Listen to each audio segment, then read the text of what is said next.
Oui.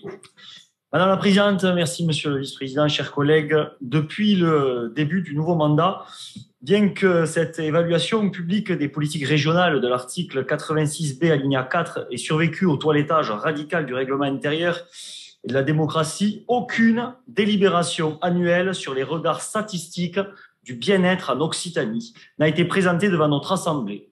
Plus aucune depuis le 19 décembre 2019.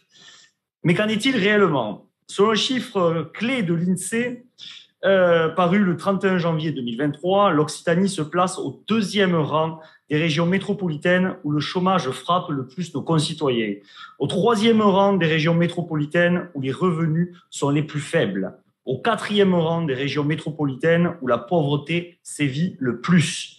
Par ailleurs, selon une parution récente de Midi Libre, en un an, le nombre de bénéficiaires des Restos du Cœur a grimpé de 21% en Occitanie, plus 52,6% dans l'Aveyron, plus 34,8% dans le Tarn, plus 26,4% en Tarn-et-Garonne, plus 25% dans le Lot, plus 22,3% dans l'Hérault.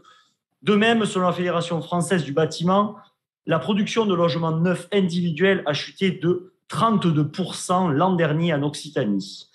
Pour l'habitat social en Occitanie, la mise en chantier de logements sociaux connaissent eux aussi une baisse historique dans notre région, tombant depuis 2020 sous le nombre de 2010. Quand les demandeurs sont eux plus de 1,5 fois plus nombreux qu'il y a 10 ans.